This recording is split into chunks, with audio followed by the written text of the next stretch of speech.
Bueno, buenos días a todos. Ahora sí, siendo el horario convenido, damos la bienvenida a todos a esta conferencia organizada por la Comisión de Innovación Tecnológica del IAPG. En esta ocasión, escucharemos a Eduardo Dworkin, que expondrá sobre ITEC, del conocimiento científico a la tecnología. Para optimizar la calidad de esta videollamada, solicitamos que mantengan sus cámaras y sus micrófonos apagados. Asegúrense de que los iconos estén en rojo. Para habilitar la lista de participantes y el panel de preguntas y respuestas, deberá hacer clic en los botones que se encuentran ubicados en el ángulo inferior derecho de la pantalla. Con respecto a las preguntas, deben hacerse por escrito en el panel de preguntas y respuestas, que encuentran dentro de la barra de opciones de Webex. Durante la presentación, pueden ir escribiendo las preguntas que serán leídas y respondidas al final de la exposición. Les recordamos que esta presentación será grabada por el sistema. Muchas gracias. Bueno, la verdad es un placer, Eduardo, tenerte en esta charla de cierre de año, de un año muy curioso por decir un eufemismo. Y bueno, te voy a presentar con un breve currículum del ya resumido currículum.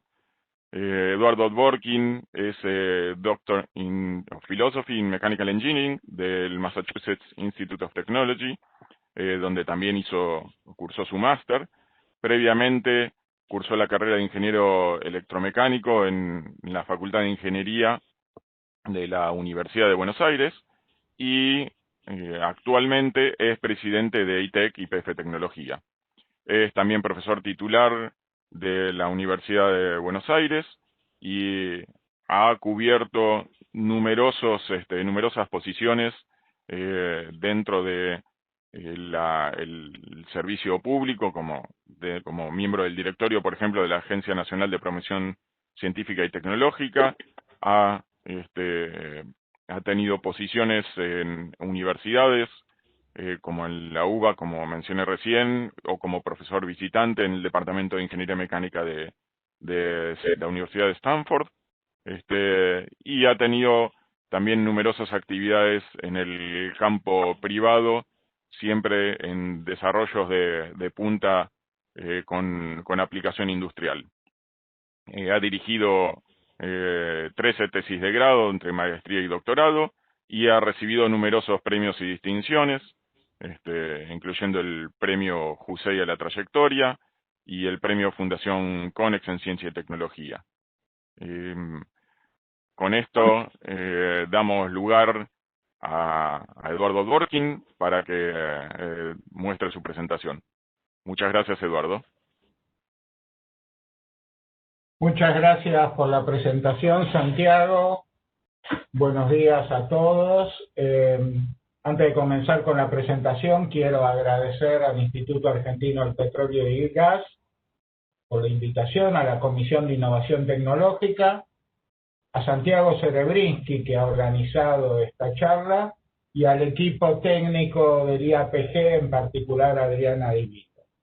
Bueno, vamos a comenzar entonces con la charla. Voy a compartir un PowerPoint.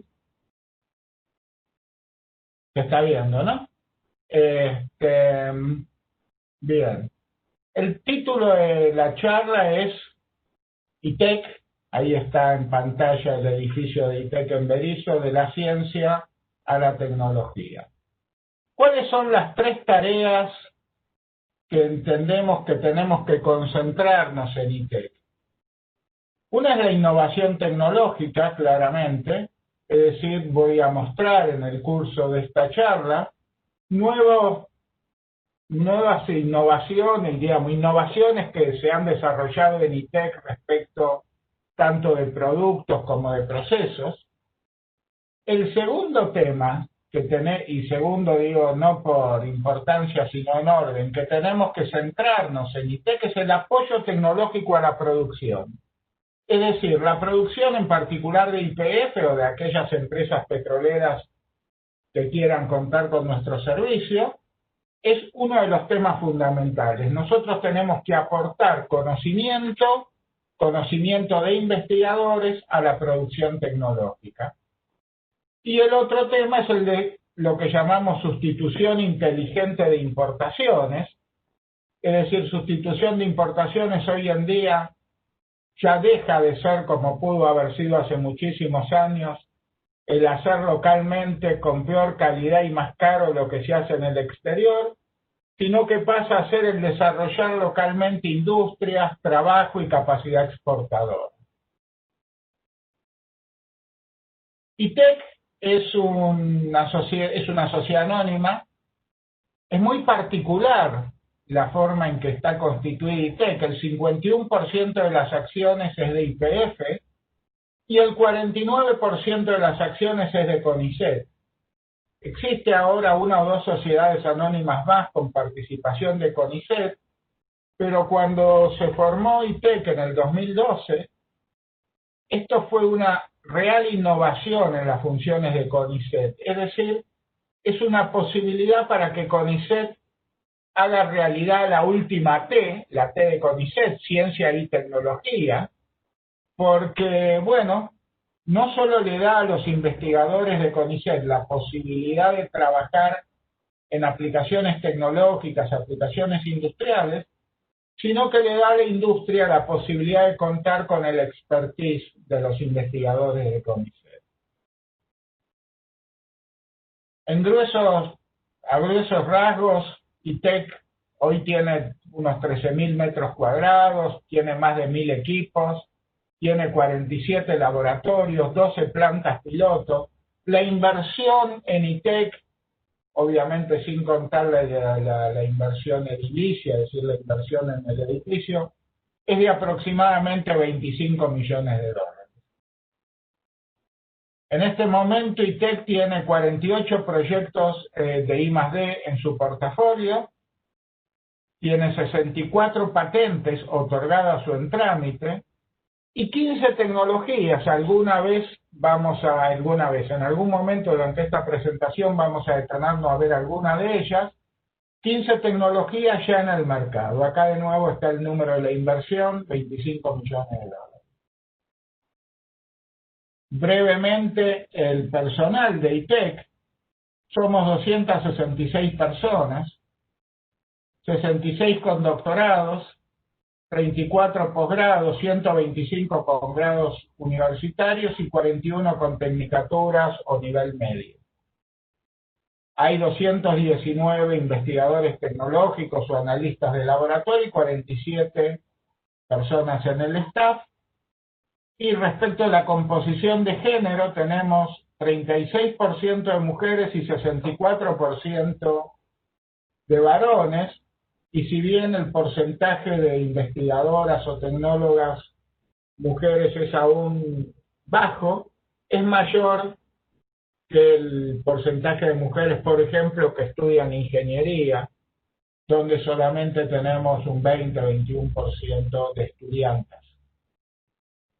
Respecto de la participación de CONICET, hay más de 40 institutos del CONICET con el que tenemos relación de trabajo, hay 37 convenios técnicos específicos vigentes, hay 67 investigadores CTA y becarios de CONICET trabajando en ITEC, como lugar de trabajo ITEC, 24 investigadores con lugar de trabajo en ITEC, de los cuales 10 son asistentes, es decir, dentro del organigrama de CONICET, 10 son investigadores asistentes, 11 adjuntos, hay un independiente, un principal y un investigador superior.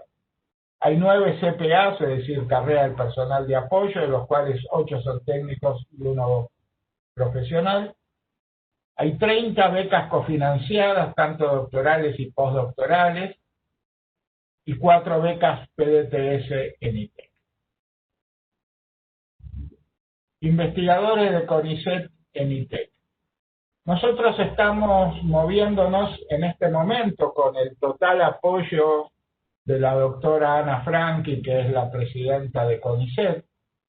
Nos estamos moviendo en el sentido de que los CONICET y CONICETAS que trabajan en ITEC puedan planificar sus carreras en ITEC trabajando en ese lugar especial que es la interfase entre ciencia y tecnología, sin renunciar a la pertenencia a CONICET. Es decir, el acuerdo que está vigente le pide que a los tantos años, 3 o 4 años de que un investigador de CONICET trabaja en ITEC, tiene que tomar una decisión. ¿Me quedo en ITEC o me vuelvo a CONICET? Y bueno, es una decisión en que estábamos obligando a nuestros investigadores a tomar y que no estaba bien porque, digo, desde ITEC los necesitamos y ellos quieren hacer tecnología en ITEC, pero a su vez no quieren renunciar, y me parece bien, a su pertenencia a CONICET. Es decir, que en este momento, junto con el CONICET, estamos trabajando en tratar de que la carrera de investigadores de CONICET trabajando en ITEC tenga una mayor estabilidad desde el punto de vista de la reglamentación. También quiero hablar de las publicaciones que hacen nuestros investigadores, y si bien claramente el objetivo fundamental de ITEC no es que los investigadores publiquen, tampoco nos oponemos a las publicaciones siempre que estén alineadas con la protección de la propiedad intelectual que se define para cada caso. Pero ¿por qué no nos oponemos? Porque nosotros creemos que nuestros investigadores, nuestros tecnólogos, tienen que tener la posibilidad de ir a reuniones, ya sea en el país o en el exterior, y no solamente presentar algo y asistir a las sesiones, sino hacer todo lo que algunas veces o muchas veces fuimos a congresos. Sabemos que la parte más rica de un congreso es la que pasa en los pasillos, y sabemos también que para poder dialogar con colegas que están trabajando en otros países, sobre todo, bueno, ellos nos facilita el poder dialogar y que nos conozcan de la literatura. Y entonces no nos tenemos que privar de eso, obviamente siempre teniendo como objetivo proteger la propiedad intelectual, es decir, no hacer ningún disclosure en un paper que no esté debidamente protegido. En ese sentido, tenemos 224 publicaciones en congresos, jornadas técnicas, simposios, 41 en papers en revistas con referato, 42 en otros medios, hay 3 tesis de doctorado, una tesis de maestría, etc. Este es nuestro equipo ejecutivo. Fíjense que tenemos una organización matricial. El CEO es el ingeniero Santiago Sacerdote, y tenemos por un lado los líderes de programas, es decir, los programas, si uno piensa en una matriz, pensemos que son las filas de la matriz, es decir, los líderes de programa tienen temas a su cargo y necesitan del aporte de diferentes áreas de conocimiento. Tenemos un área que es combustibles y energías de transición. Cuando digo energías de transición, después voy a volver sobre eso. Serían, por ejemplo, baterías de litio, sería la energía que usa el hidrógeno como vector.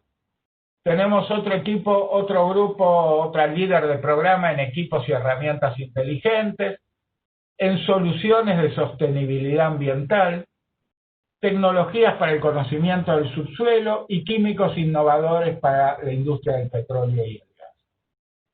Después están las columnas de la matriz. Hay una gerencia de planificación y apoyo a la gestión.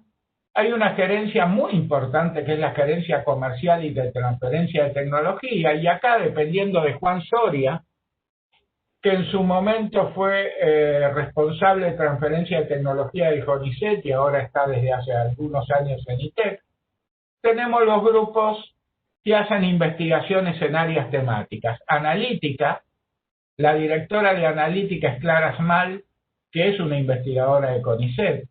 Acá omití decir que Alejandra Calvo en combustible y energías de transición también es una investigadora de CONICET. Tenemos tecnología de combustibles, ingeniería de yacimientos, química fina y nanomateriales. Fabio Sacones fue un investigador de CONICET. Servicios al subsuelo, física de formaciones.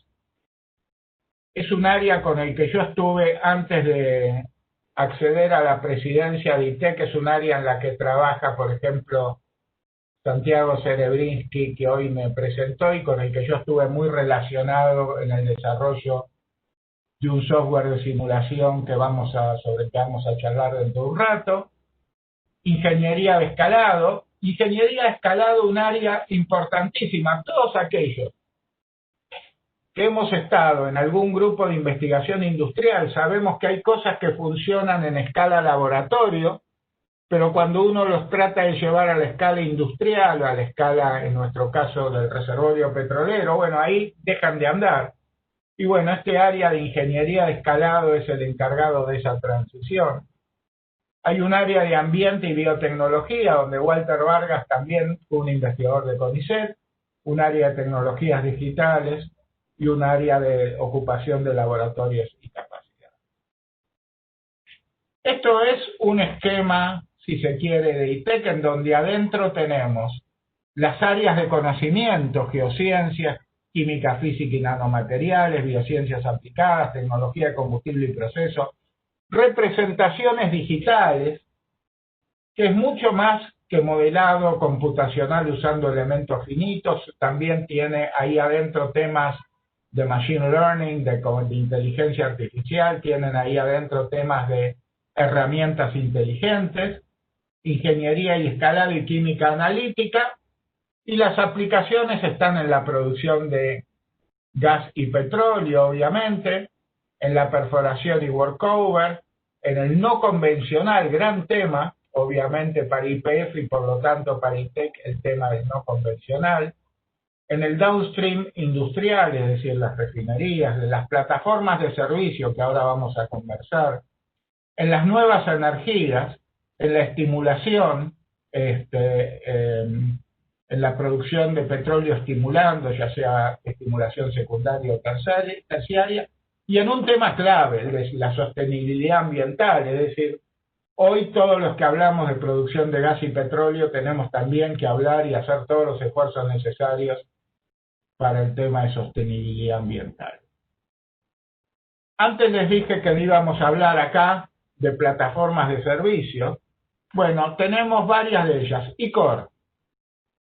ICOR es el clásico servicio integral de análisis de corona, pero nuestra gente, y digo nuestra gente en realidad atribuyéndome algo que no tengo, yo estoy en la presidencia de ITEC desde fin de junio y estas cosas se hicieron mucho antes de que yo me incorporase como presidente de ITEC, entonces salvo en los casos en que yo diga específicamente en esto participé, cuando uso la primera persona del plural no me crean, es decir, fueron ellos los que lo hicieron, yo no estuve en el grupo que lo desarrolló, pero bueno, nuestra gente desarrolló un servicio de coronas en que básicamente por su organización, por cómo está centrado, permite ahorrar tiempo y ganar en profundidad de análisis. No tenemos tiempo para entrar en esto, pero en la descripción detallada de esto, pero acopla estudios geológicos, sedimentológicos, geomecánicos, geofísicos, geoquímicos, petrofísicos y analíticos sobre la misma corona y logrando una disminución de los tiempos de ensayo.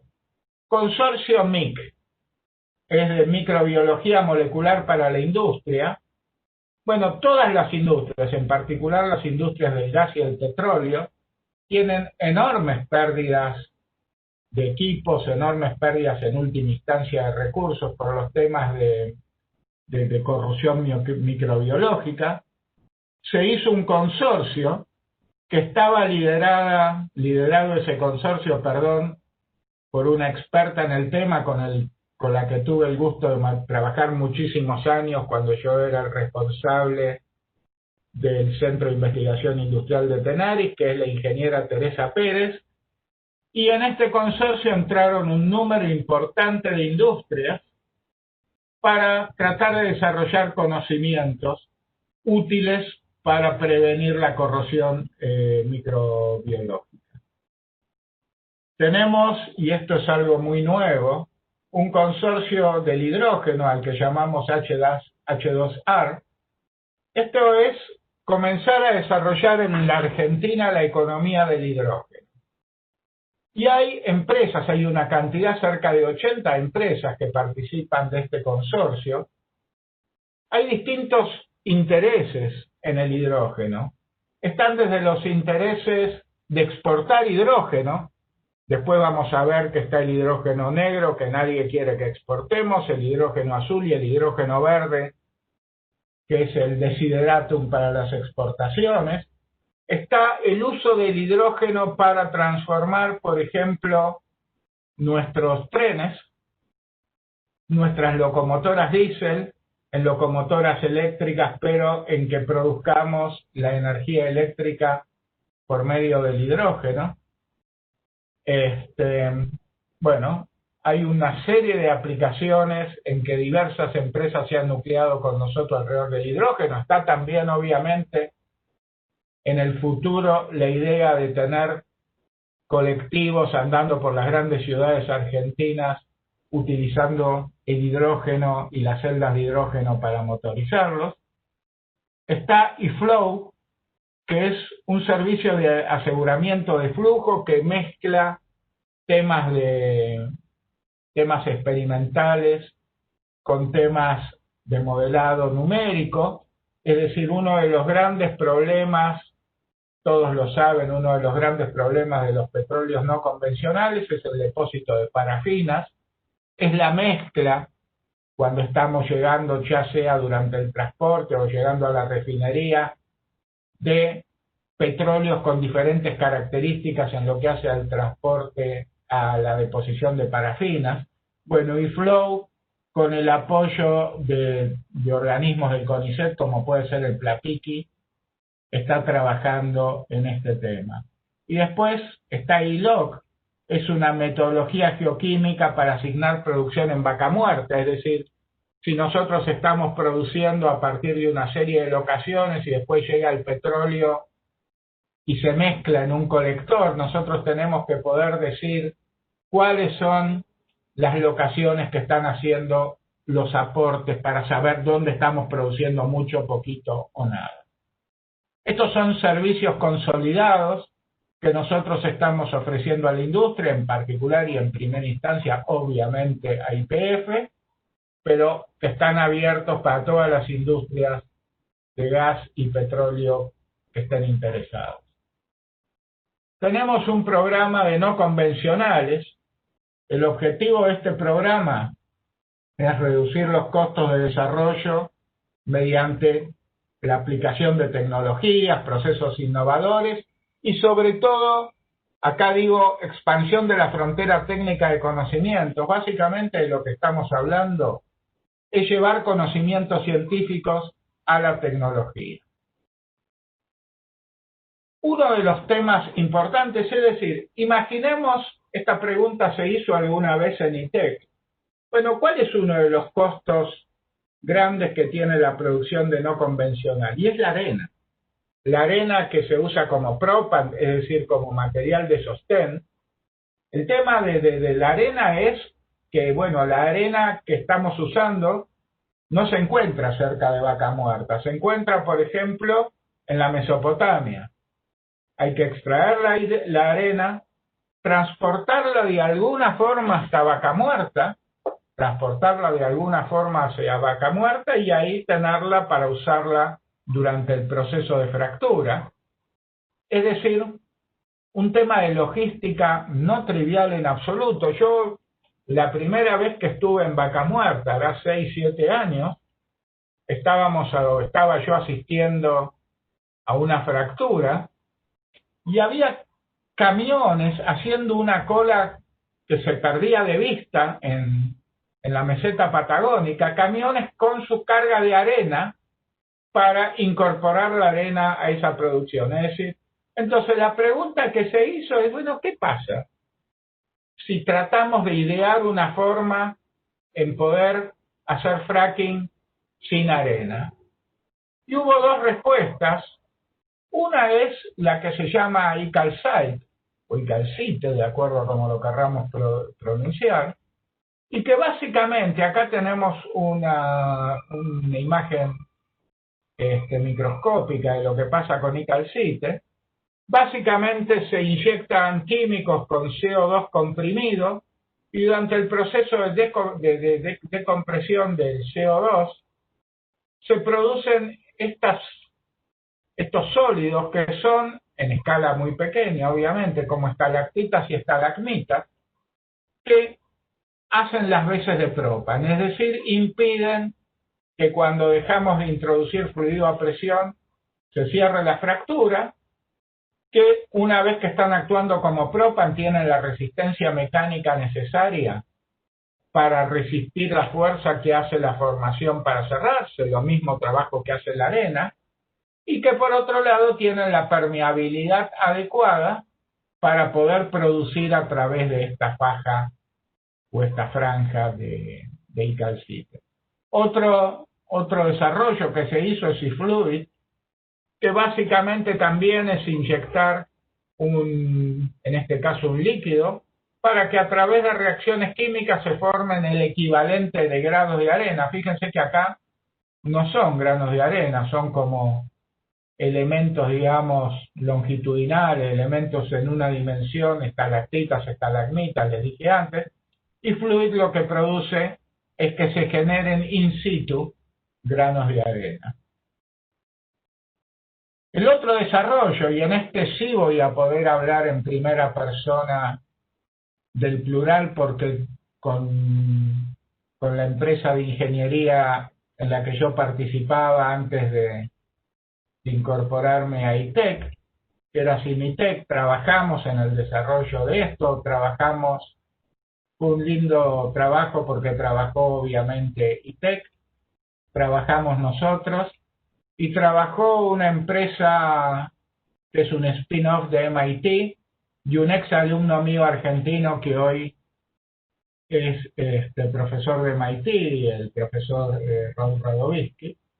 Entonces, IFRAC es un simulador de fracking que considera el acoplamiento entre la parte del modelo del flujo de fluido de la fractura, incluyendo el propan, obviamente, es decir, supongamos, yo tengo una fractura abierta, inyecto un fluido con propan arrastrado por ese fluido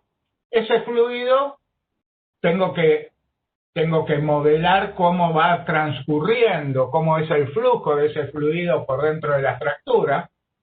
Ese fluido desarrolla por ese flujo una cierta presión y esa presión vuelve a fracturar el reservorio incrementando el área fracturada. Es decir, que acá tengo dos problemas a ser modelados, un problema de fluidos y un problema de fractura, de mecánica de fractura, que los tengo que acoplar porque el fluido necesita saber, entre comillas, cuánto es lo que fracturé para definir el dominio sobre el que fluye, y obviamente la roca necesita saber la presión que desarrolla el fluido para poder decidir si sigue fracturándose, y digo decidir usando las reglas clásicas o usando las metodologías clásicas de la mecánica de fractura, entre paréntesis, para aquellos que están más interesados en los datos técnicos, este programa IFRAC se desarrolló usando elementos finitos,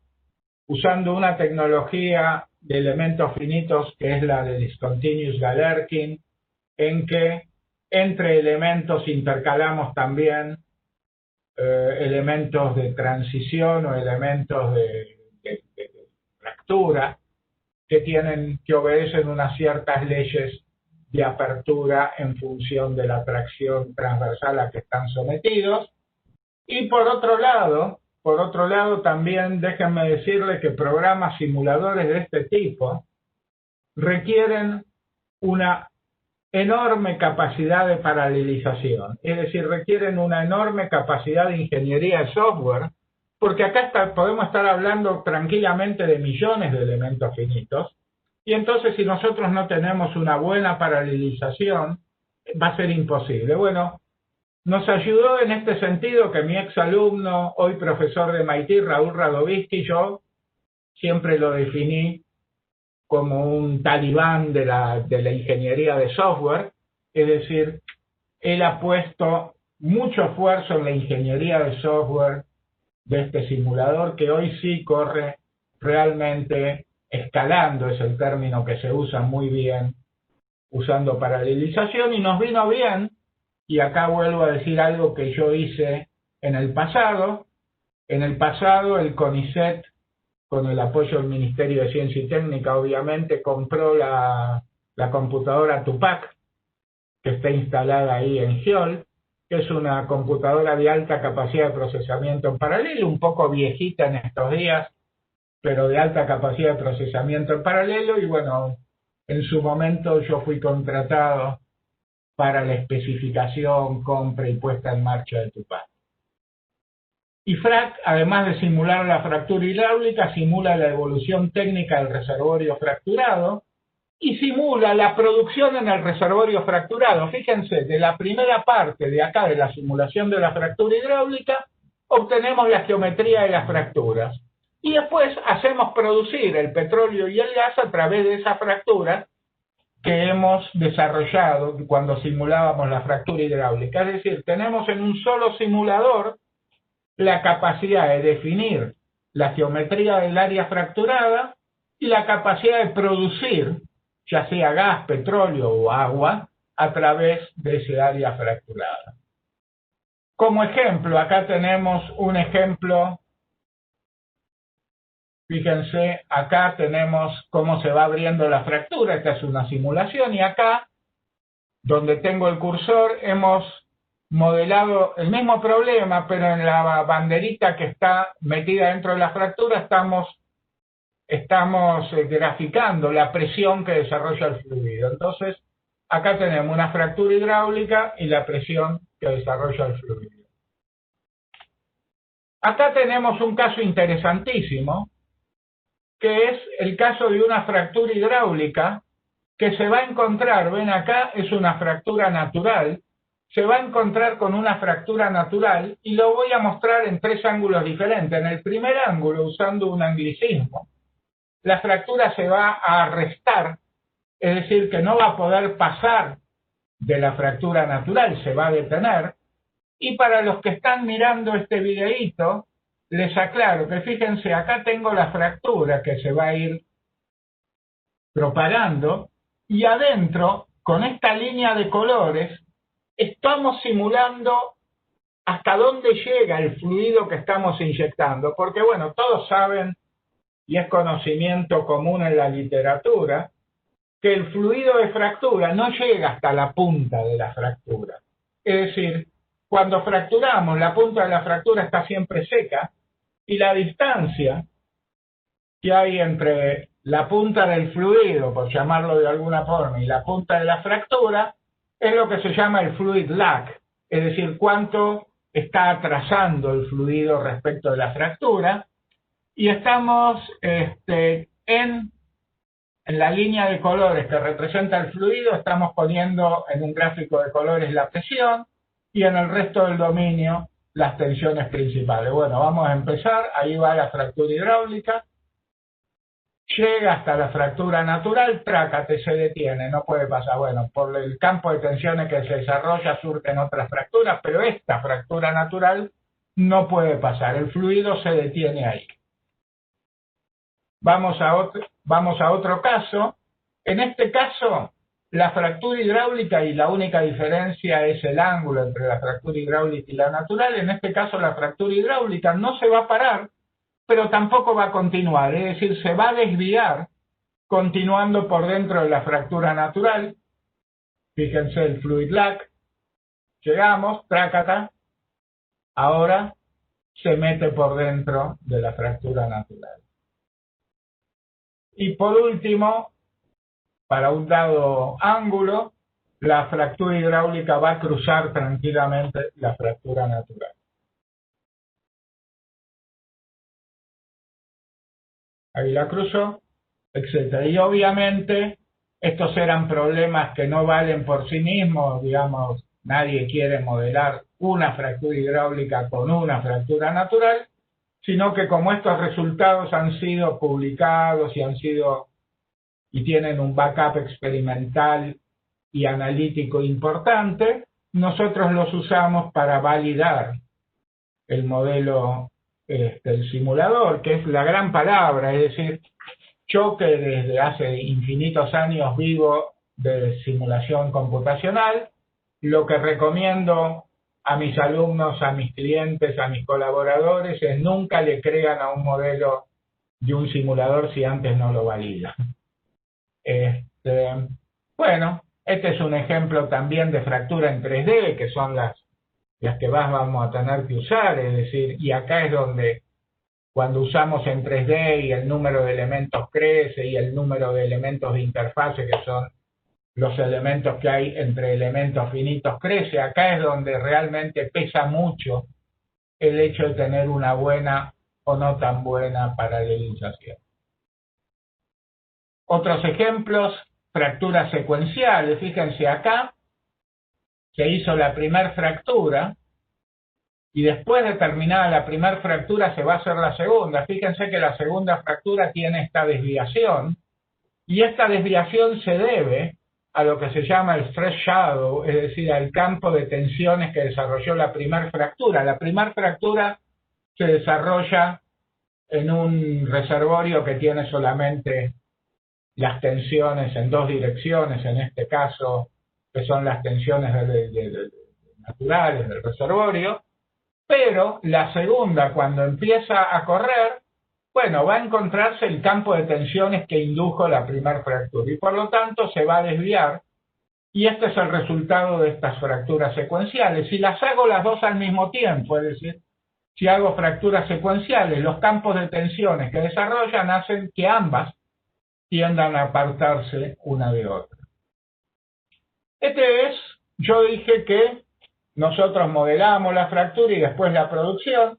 Acá hay un caso de producción, fíjense cómo se va depletando el reservorio.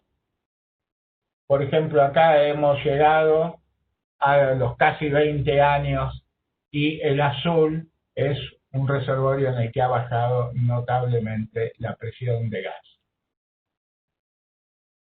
Otro desarrollo, y este desarrollo lo estamos teniendo con la Universidad Tecnológica Nacional de La Plata, este es un simulador físico del problema del flujo del fluido de fractura en el interior de la fractura. Acá la fractura, en una escala obviamente enormemente más grande, es simulada utilizando dos placas de plexiglas. Se inyecta el fluido de fractura y se estudian una serie de cosas. Una de las cosas que se estudiaron y que nos sirvieron cuando estábamos desarrollando IFRAC es el tema del transporte de propan. Es decir, el transporte de propan no es un transporte en que el propan se distribuye uniformemente y homogéneamente por toda la fractura, sino que se va depositando, va formando lo que parecen ser dunas, etcétera, etcétera. Nosotros también lo estamos usando para desarrollar un fluidos de alta viscosidad y baja fricción. Es decir, ¿por qué alta viscosidad y baja fricción? La alta viscosidad porque nos es necesario para transportar mayores cantidades de arena, y la baja fricción para que la potencia de bombeo sea menor. Y entonces, ¿qué pasa? Si la potencia de bombeo es menor, yo puedo con las mismas bombas meter más flujo de fluido de fractura, es decir, fracturar más, o usar bombas de menor costo. IRREO está en desarrollo y es un fluido de fractura de alta viscosidad y baja fricción. Este es otro tema interesantísimo que está en desarrollo dentro de ITEC, que se ha comprado la mayor parte del equipamiento necesario, y es lo siguiente. Nosotros, si queremos explorar la permeabilidad, por ejemplo, de un reservorio, bueno, el método es extraer las coronas, llevar las coronas, que son cosas largas, ¿no? Que pueden tener 100 metros de largo, llevarlo a un lugar, ya sea ITEC o otro lugar cualquiera en camiones, hacer todos los análisis, etcétera, etcétera. Ahora bien, sería muy deseable poder hacer esto más rápidamente, más eficientemente y más económicamente. Y lo que está en desarrollo desde hace algunos años, sobre todo en Estados Unidos, es lo que se llama el método de roca digital, por el cual se toman pequeñas muestras de roca, por ejemplo, muestras que están en los cuttings, y se los examina con microscopía y se ensaya la permeabilidad con microscopía. Acá tenemos gente de ITEC mirando al microscopio, esto es lo que vemos. Y acá, bueno, acá lo que vemos es la porosidad conectada, vemos el tamaño de los poros y vemos la permeabilidad. Esto está en pleno desarrollo, esperamos en el país ser vanguardia en este tema de roca digital y esperamos proveer, como digo siempre, este servicio no solo para YPF, sino para otras compañías petroleras a las que le puede interesar. Tenemos, y empiezo a apurarme, un programa de sostenibilidad ambiental en el que estudiamos temas diversos como la utilización del dióxido de carbono, es decir, la captura y posterior utilización, la restauración de zonas áridas, es decir, zonas donde hubo explotación petrolera y queremos volver a transformarla en zonas donde crezca vegetación, el tratamiento de efluentes y emisiones, la desulfuración de combustibles. Cada vez las reglas o las normas de los diferentes países, y entre ellos Argentina, sobre desulfuración de combustibles son más estrictas, la remediación de sitios afectados, los monitoreos ambientales. También tenemos un sector agro que trabaja con YPF Agro en desarrollo de bioproductos, productos inteligentes para el agro, y también tenemos temas de valorización de la biomasa. Este es algo muy interesante, el grupo de formaciones, el grupo de física de formaciones, que fue el que antes mencioné por el desarrollo de ICRAC, está interviniendo en un consorcio internacional en el que están incluidas todas estas centros de investigación. Hay de Noruega, estamos nosotros desde Argentina, España, Suiza, Francia. También desde Argentina está el Centro Atómico Bariloche y el Instituto ITPN de la UBA. La Analía Vázquez, que formó el ITPN, acaba de recibir ayer o antes de ayer el premio Jorge Sábato a la producción tecnológica. Está la Universidad Nacional de la Patagonia, etcétera. Nosotros estamos participando de este consorcio para estudiar el almacenamiento y el uso posterior del secuestro de CO2. El tema del secuestro de CO2, su almacenamiento y el encontrar de algún uso posible es un tema que hoy preocupa muchísimo porque, bueno, tenemos por un lado que bajar la emisión de CO2 en todo el mundo, pero por otro lado también ser capaces de secuestrarlo, almacenarlo y hacer algo con el CO2. IRUPE es un trabajo que se basó en los desarrollos de una científica de CONICET, Norma D'Accorso. IRUPE es una membrana hecha en base a nanotecnología, una membrana semipermeable, es decir, si yo la meto en una mezcla de agua e hidrocarburos, por ejemplo, deja pasar el agua o el hidrocarburo y no viceversa, y esto nos sirve para limpiar desde depósitos de estaciones de servicio, que son un gran problema, es decir, poder limpiar depósitos de estaciones de servicio, todos los hidrocarburos, sin tener que chupar todo el depósito, que es básicamente una mezcla de hidrocarburo y el agua, disponer de una manera del agua y del otro de los hidrocarburos, lo que pasa en las refinerías y lo que pasa en el upstream, es decir, en la explotación petrolera. Nosotros con IRUPE estamos haciendo una apuesta muy importante a la sostenibilidad ambiental, de forma tal de en esas mezclas entre hidrocarburos y agua poder sacar los hidrocarburos para disponerlos de una manera especial. Este es un desarrollo que han hecho nuestros investigadores, que es usar simplemente y complejamente cámaras infrarrojas, dotándolas de un software que nos permita, por ejemplo, medir temperatura, porque, por ejemplo, si yo quisiera saber el nivel de ocupación por petróleo de este tanque, yo desde afuera pongo esta cámara, obtengo esta foto, y esta foto me da la distribución de temperatura, y yo sé que hasta acá es líquido y más arriba no es líquido. Por ejemplo, sacamos esta foto a este manifold al que concurren varios tubos petroleros, y con esto podemos saber inmediatamente cuáles están transportando. Este es el manifold y este es la foto que saca con este equipo, que podemos saber inmediatamente cuáles están transportando petróleo y cuáles no. Son equipos extremadamente poco costosos y hacen uso de procesamiento in situ, lo que llaman edge computing.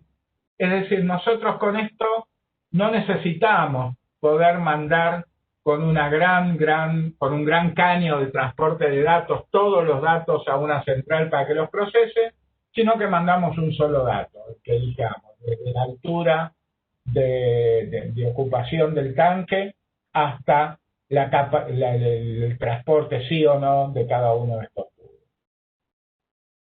Este es un laboratorio de motores que hemos adquirido hace poco, en que para diferentes motores con YPF se testean nuevos combustibles y se observa la performance de los nuevos combustibles en los diferentes motores. No voy a mostrar el video que hay acá porque no tengo tiempo, pero básicamente esto es una captura sobre un motor de cómo funcionan los inyectores, y este es un modelo computacional que estamos trabajando con la gente del CINEC, un instituto del CONICET que trabaja en la Universidad del Litoral en Santa Fe. Entonces nosotros tenemos por un lado el laboratorio de motores y por el otro lado los modelos que desarrollamos con el CINEC. Acá hay de nuevo, esto ya es modelo. Nosotros acá estamos modelando el trabajo de un pistón, pero teniendo en cuenta la combustión, obviamente, la combustión del combustible mezclado con aire. Proyecto litio, un proyecto fundamental para nosotros, para la transición energética. Hace 3 o 4 años, ITEC compró una planta piloto de baterías de celdas de litio. Quiero remarcar bien la diferencia entre celda y batería. Como todos sabemos, la batería de litio es la que usamos para, digamos, almacenar energía y después usar esa energía almacenada, pero cada batería de litio está formada por un número muy grande de celdas de litio que juntas forman la batería, más o menos parecido a lo que pasa con las conocidas baterías de plomo. El litio, entre paréntesis, se usa para estos fines y es hoy el material de elección para estas baterías. ¿Por qué?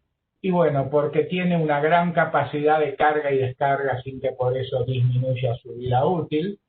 ¿Para qué se van a usar las baterías de litio? Se van a usar para transporte, es decir, avisoramos un futuro no muy lejano en que haya colectivos eléctricos en el país, para coches eléctricos y para grandes instalaciones de baterías fijas, por ejemplo, baterías asociadas a equipos de energías renovables, equipos eólicos, equipos hidráulicos, equipos de energía solar, etc.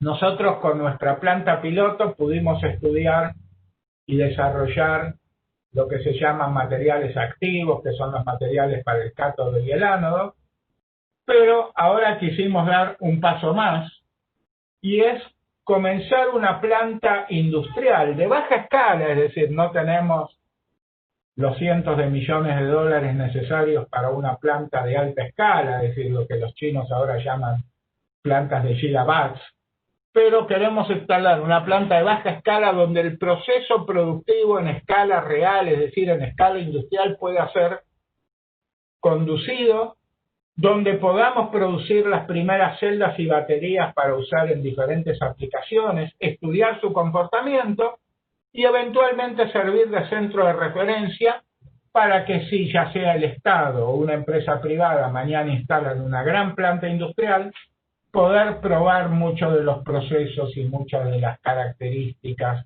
y hacer muchas de las mediciones en esta planta. Para eso hemos conformado un grupo, un consorcio en donde estamos nosotros, está la Universidad Nacional de La Plata. Este consorcio va a estar situado en un edificio de la Universidad de La Plata bastante cercano a ITEC.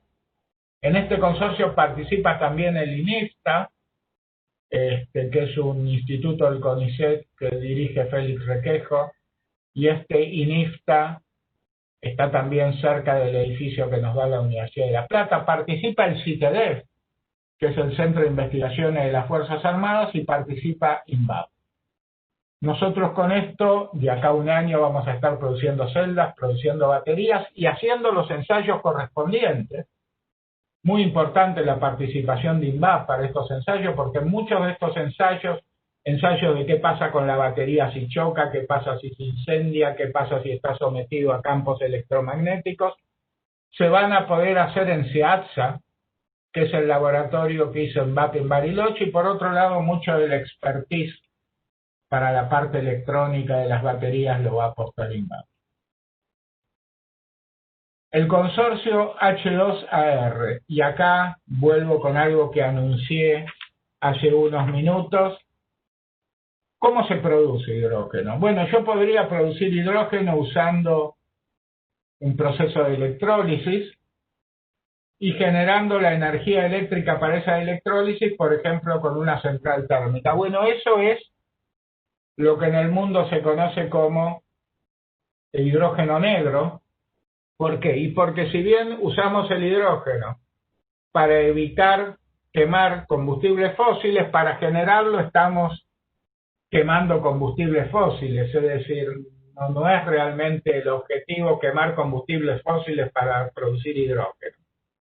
El otro es el que se llama hidrógeno azul, que es un hidrógeno que usamos como que producimos haciendo procesos de reforming sobre gas, y el otro es el hidrógeno verde, que es en general el más solicitado, el que va a ser más solicitado o el más apreciado en el mundo, que es aquel en que estamos obteniendo hidrógeno mediante procesos de electrólisis, pero usando energía eléctrica proveniente de energías no convencionales. Supongamos un molino de viento acoplado a las celdas de producción de hidrógeno.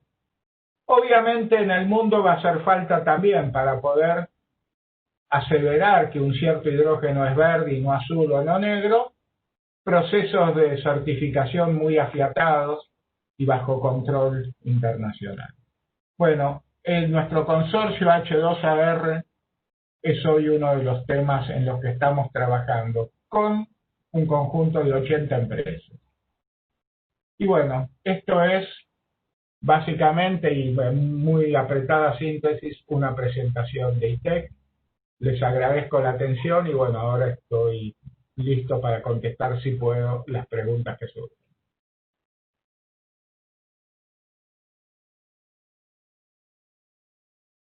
Bueno, muchas gracias, Eduardo, por tu presentación. A ver si se ve. Y muy ilustrativa. Pasamos ahora a la sesión de preguntas. Arrancamos con una que han posteado acá, que comenta Liliana Berardo, que es una muy buena descripción de ITEC, y consulta si tienen previstos proyectos asociados a materiales y necesidades de downstream. Sí, desde ya que sí. Desde ya que sí. Es una de las áreas, por ejemplo, cuando hablé del eFlow, y mencioné el tema de la deposición de parafinas, el downstream es uno de los lugares fundamentales, y el desarrollo y validación de materiales para el downstream también está en nuestros objetivos, sin ninguna duda. Muy bien. Después, en cuanto al simulador de estimulación hidráulica, y por ahí pensando en otras experiencias de modelado y simulación en industrias, digamos, entre comillas, similares, ¿no? Que puedan ser demandantes computacionalmente. ¿Qué formas podemos tener nosotros o visualizar en nuestro ecosistema para ir incrementalmente maximizando su uso, su aprovechamiento?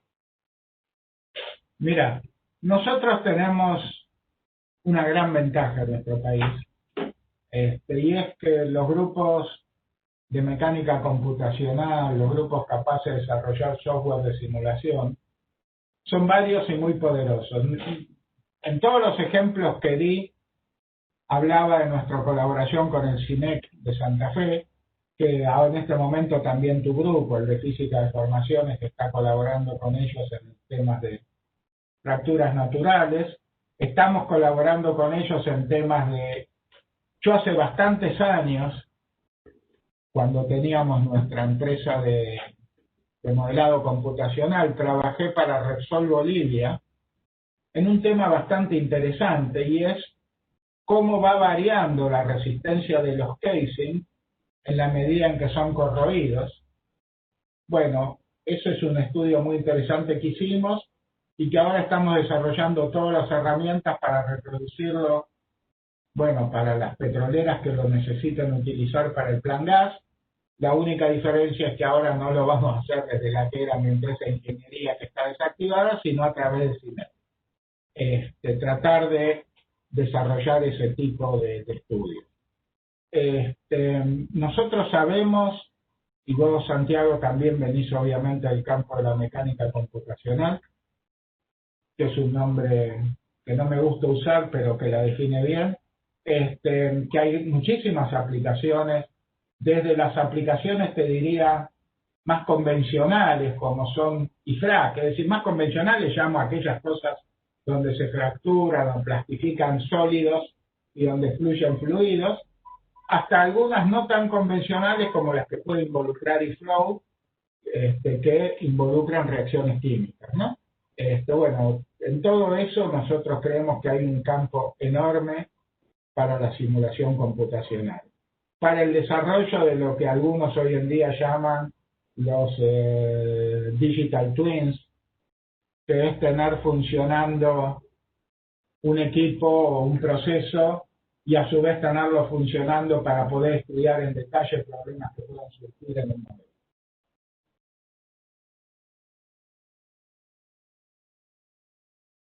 Se te fue, no se te escucha, te muteaste, Santiago. Sí, gracias. Acá hay una lista de preguntas, diría kilométrica, así que vamos a ir seleccionando algunas y después te quedarán también, Eduardo, como cuestión interesante de parte de la audiencia. Acá entonces, ¿qué mecanismo de incorporación de la experiencia operativa sistematizada que tiene YPF en las refinerías y yacimientos? ¿Esta experiencia operativa es básica para crear una nueva tecnología o mejorar una existente? Este conocimiento se aprovecha en pro, supongo que se cortó acá la pregunta, pero en pro del... Sí, pero se entiende la pregunta. Sí, sí, yo creo que es fundamental. Es decir, yo creo que aprovechar la experiencia operativa, el know-how, el know-why de los grupos que trabajan ya sea en el upstream o en la refinería es fundamental. Se conforman para todos los proyectos grupos de trabajo en que coparticipan gente como lo llaman en ITEC, a YPF del negocio, con gente de ITEC. Es decir, un nombre que me llamó la atención los primeros meses en que trabajé en ITEC, ¿no? Llamar a YPF del negocio, pero sí, yo creo que es fundamental, y si en algún caso no lo estuviésemos haciendo, y bueno, yo lo supiese, realmente yo me ocuparía de que se haga, porque creo que es experiencia que no podemos desperdiciar. Bien, acá tienen previsto, de parte de Gustavo Cavallo, ¿tienen previsto algún estudio para transporte de la arena desde Entre Ríos a Vaca Muerta por ducto mediante un flujo heterogéneo de agua más arena? En este momento no. Bien. De parte de Oscar Mancilla. Interesante el tema de roca digital. El muestreo a partir de cuttings o cuttings. ¿No puede adicionar un grado de dudas, dado el grado de incertidumbre sobre el exacto origen del mismo en el viaje entre el pozo y la boca? Sí, primero vos introducís una de mis mayores dudas sobre el tema de roca digital, si es cutting o cutting. He discutido... Recorte. ¿Eh? Recorte, digamos, no sé. Sí. Alguna gente que sabe muchísimo más inglés que yo me aseveró que es cutting, pero bueno, nada, no tiene tema. A ver, el tema de roca digital es un tema complejo. Cuando se mide la permeabilidad, claramente se simula las presiones. Es decir, una cosa es medir la permeabilidad tanto en cuttings o cuttings o tanto en la corona. Medir la permeabilidad se supone que tengo que reproducir en la roca en la que estoy midiendo la permeabilidad las condiciones de reservorio, que no estoy midiendo bien la permeabilidad. Sí, el tema de roca digital es un tema que hay que tomarlo con cuidado, hay que hacer mucha validación, hay que entender bien. Es un tema que está comenzando el desarrollo, pero les doy un ejemplo. Uno de los, no sé, la palabra que iba a usar es fundadores, no sé si corresponde, de roca digital en Estados Unidos, a una empresa que se llama InLab. No es InLab, ahí me confundí con una empresa argentina, no importa el nombre, tenía una empresa, el tipo en particular, notablemente se llama Jack Dworkin. Cuando estuve en Stanford lo conocí, tuve 2 o 3 almuerzos con él a ver si lográbamos desenterrar algún parentesco que no existía. Hoy está contratado por 3 años en Arabia Saudita, pero básicamente a lo que voy es esto. Él fundó una empresa en Houston de roca digital y se la compró Halliburton. Es decir, lo que quiero decir es que los grandes jugadores del mercado petrolero están poniendo mucha atención en el tema de roca digital. Entiendo que hay que ser cuidadoso, pero nada, simplemente ser cuidadoso, no dejar de hacerlo o de desarrollarlo. No es algo con que yo diría es un método absolutamente probado y validado, con que me dan un pedacito de cutting, lo meto en la máquina, hago todo lo que hay que hacer en un par de horas y es un número sagrado. No, todavía creo que hay que caminar con mucho cuidado, pero es un tema en el que definitivamente hay que entrar. Bien, buenísimo. A ver, entonces, seguimos con la selección de preguntas. Y, a ver, de parte de Eduardo Barreiro, ¿cómo se está avanzando en la síntesis de biopolímeros estables al cizallamiento por esfuerzo de corte, uso en alta temperatura y que además no sean biodegradables por bacterias en la formación? Yo el tema no lo conozco en detalle. Me dijiste al corte, estables al esfuerzo de corte, ¿dijiste? Claro, estables, supongo, resistentes al corte y simultáneamente uso para alta temperatura y que no sean biodegradables. O sea, Sí, no, el tema ese en particular no tengo detalles para dar. bien. Respecto de parte de Marcelo Viritos, ¿de dónde se obtienen los datos para cargar en el simulador de fractura y si son suficientes?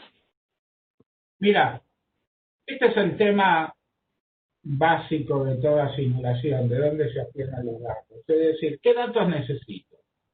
Y bueno, en particular yo necesitaría supongamos, una formación heterogénea, para cada sector que sea más o menos homogéneo, necesitaría el módulo Young, necesitaría la energía de fractura, necesitaría la permeabilidad, etcétera. Una serie de datos.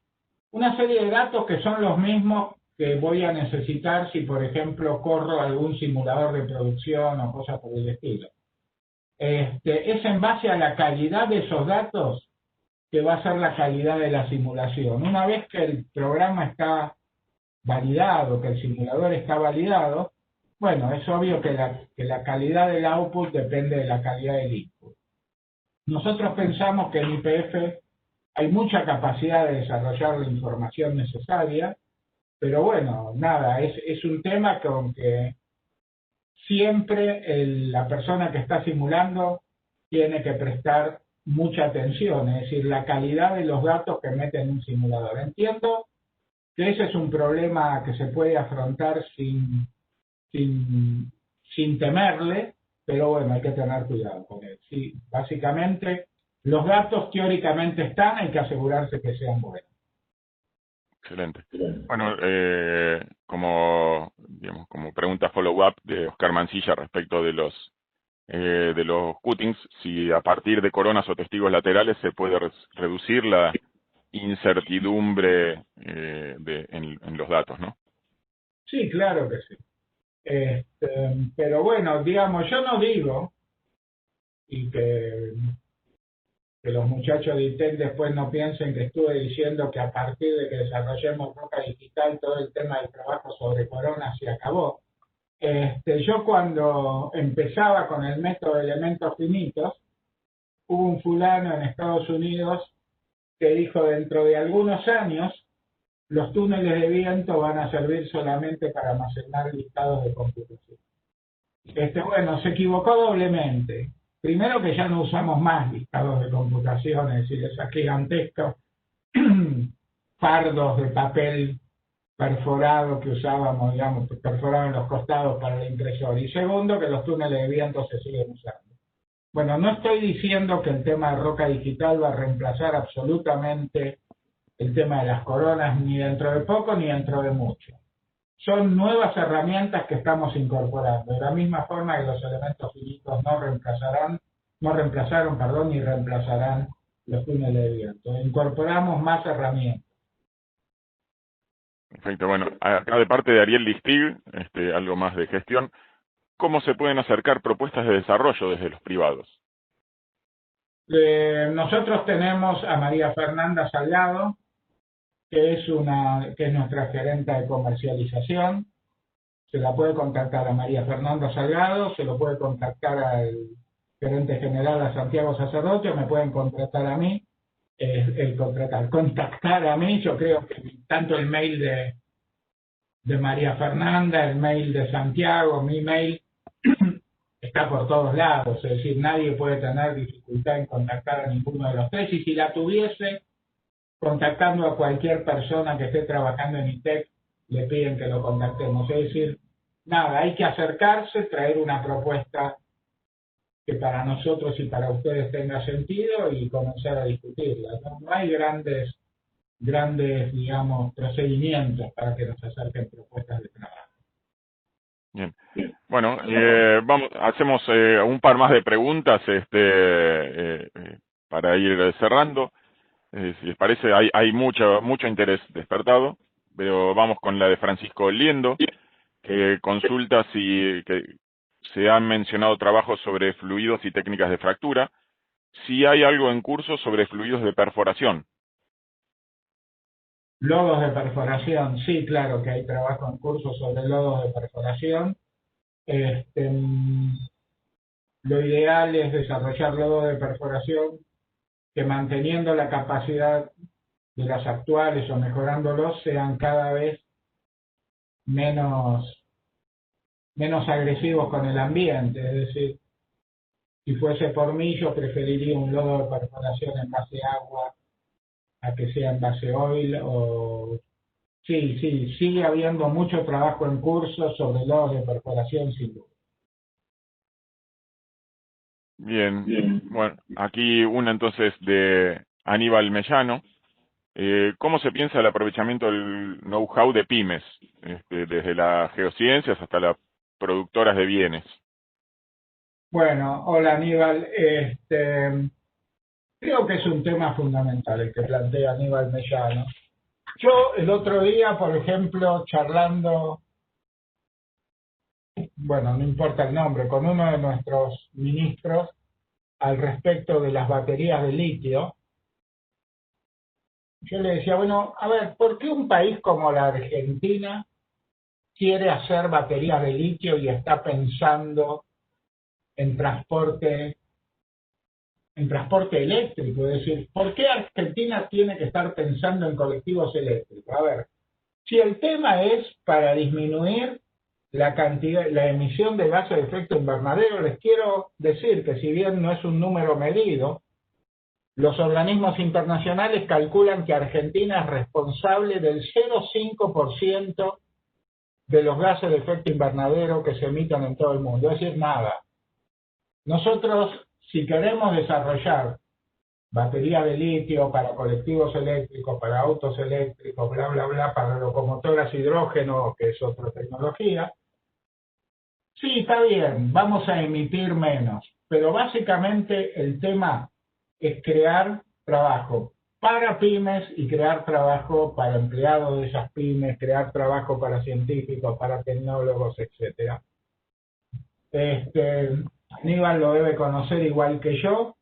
Hace unos 20 años, Aldo Ferrer escribía, refiriéndose también a los coches eléctricos, que llegamos tarde como país a la industria de los coches con motor de combustión interna, es decir, llegamos cuando ya todo estaba hecho y lo único que podíamos hacer era meternos dentro de una cadena en la que éramos visitantes, pero tratemos de llegar temprano para crear trabajo a los coches, digamos, eléctricos.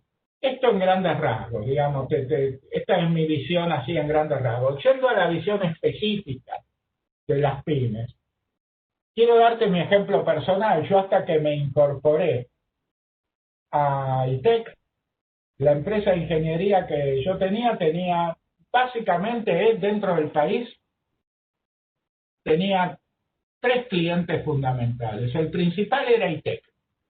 Es decir, una cantidad de gente durante una cantidad de años en la pyme de base tecnológica que nosotros teníamos, trabajó porque trabajábamos con ITEC. El otro fue INVAP para todo el plan satelital y el otro fue BENC para los temas del lanzador tronador.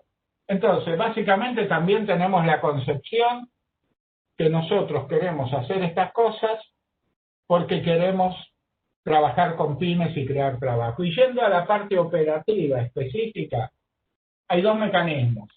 Una que nosotros, porque estamos desarrollando un proyecto que necesita pymes, por ejemplo, y no quiero entrar en detalles, pero estamos desarrollando con INVAP proyectos de lo que yo llamé sustitución inteligente de importación, es decir, desarrollando equipos que antes se importaban, tratar de desarrollarlos en el país y mejorarlos, insisto, no es hacer a mayor costo y con menos calidad lo que antes se importaba, sino hacer algo tan bueno o mejor como lo que se importaba a un costo razonable y que pueda ser exportado.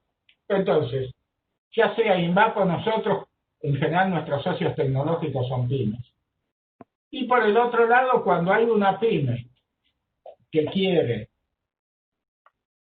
trabajar como socia nuestra en alguno de los proyectos, bueno, tiene que tomar obviamente la iniciativa de contactarnos, insisto, con los 3 nombres que di antes, pero no son excluyentes, a María Fernanda, a Santiago Sacerdote o a mí, y plantearnos lo que quieren hacer. Yo he recibido en este periodo un montón de mails de pymes, algunas las derivé a supply chain, es decir, a nuestros compradores, porque recordemos que ITEC, si la persona, por ejemplo, me dice quiero fabricar tal cosa para ITEC, para IPF, y tal cosa no involucra el desarrollo tecnológico, ya sé, es decir, qué sé yo, quiero fabricar, no sé si se ve, esta lapicera para que la compre IPF, bueno, ahí ITEC no juega, entonces le paso el nombre a supply chain y supply chain lo contactará seguramente.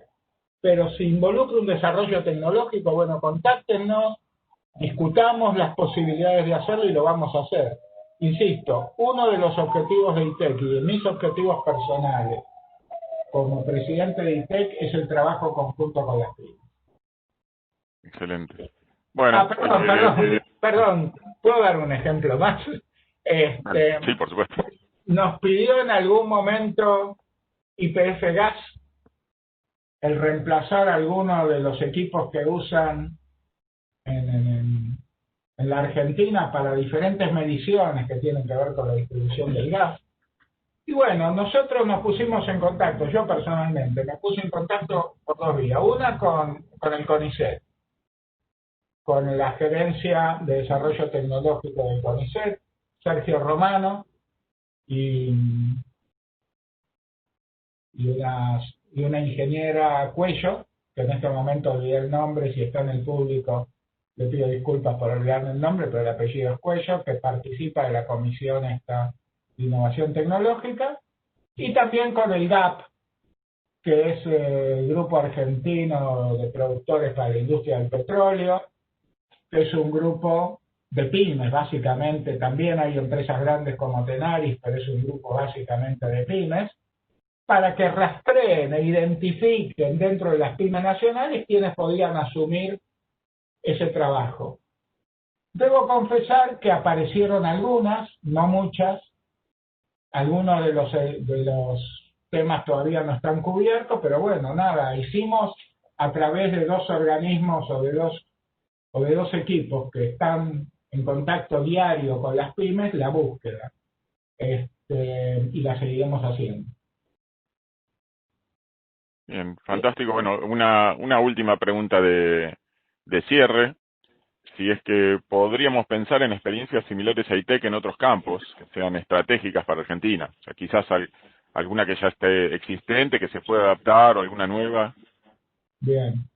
En el 2012, cuando bajo la presidencia de Cristina Fernández de Kirchner se fundó INVAP y el presidente de CONICET era Roberto Salvarezza, me hizo un reportaje para La Nación Nora Bar, y lo que yo le comenté es que ITEC tenía que ser el INVAP petrolero.